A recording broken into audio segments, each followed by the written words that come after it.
అని ధర్నా చేస్తుంటే ఆడ పోయి వాళ్ళకి సంఘీభావం అని చెప్పి వాళ్లకు మద్దతుగా గొంతు కలిపింది మా ఎమ్మెల్యే కోవాలక్ష్మి.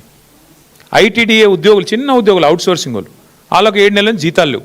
కానీ ముఖ్యమంత్రి 15,000 కోట్ల భారం ఇలా రాష్ట్రం మీద మోపుతా ఉన్నాడు. ఎవరి కోసం? ఎవరి కోసం? నీ అహంకారం కోసమా? నీ నోటి దీనికోసమా? దేనికోసం చేస్తూ ఉన్నావు? ఇప్పటికే మీ వల్ల, మీ చేతగాంతనం వల్ల పరిశ్రమలు వెళ్ళిపోతూ ఉన్నాయి. ఇంకోటి గుజరాత్కి పోయింది కేన్స్, ఇంకోటి ఏపీకి పోయింది ప్రీమియరు, చెప్పుకుంటూ పోతే తమిళనాడుకు ఇంకోటి కార్నింగ్ పోయింది. ఇప్పుడు ఎల్ఎన్టీ కూడా మొత్తం రాష్ట్రం వదిలిపెట్టి వెళ్ళిపోయింది. నేను పొద్దున్నే ఎల్ఎన్టీ సంస్థలో ఉండే ఇంకో ఐటీ కంపెనీ ఉంటుంది మైంట్రీ అని, వాళ్ళతో కూడా మాట్లాడినా. వాళ్ళు కూడా చెప్తున్నారు, ఇక మా వాళ్ళకి ఇక్కడ నచ్చలేదు సార్, ఎందుకంటే సతాయిస్తున్నారు, వాళ్ళు కూడా ఆలోచన చేస్తున్నారు, ఎక్స్పాన్షన్ ఇక్కడ చేయొద్దు, వేరే కాడ చేసుకోవాలని నిర్ణయం తీసుకున్నారు అని మాట్లాడుతున్నారు. అంటే గింత అన్యాయంగా వ్యవహారం చేసి ఒక ఇట్లుంటుంది.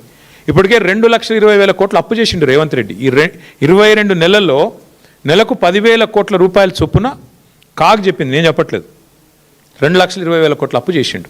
ఇవాళ మరొక 15,000 కోట్ల అప్పు. దీనివల్ల ఎవరి కోసం, దేనికోసం ఈ అప్పు ఎవరు కడతారు? నేను అడిగేది ఈ ముఖ్యమంత్రి గారిని, మీరు దేనికి పైసలు లేవంటారు? ఆర్టీసీ కార్మికులను ఆదుకునేందుకు పైసలు లేవు, ఉద్యోగస్తులకు డిఏలు ఇచ్చేందుకు పైసలు లేవు, రిటైర్డ్ అయిన ఉద్యోగులకు రిటైర్మెంట్ బెనిఫిట్స్ ఇచ్చేందుకు పైసలు లేవు,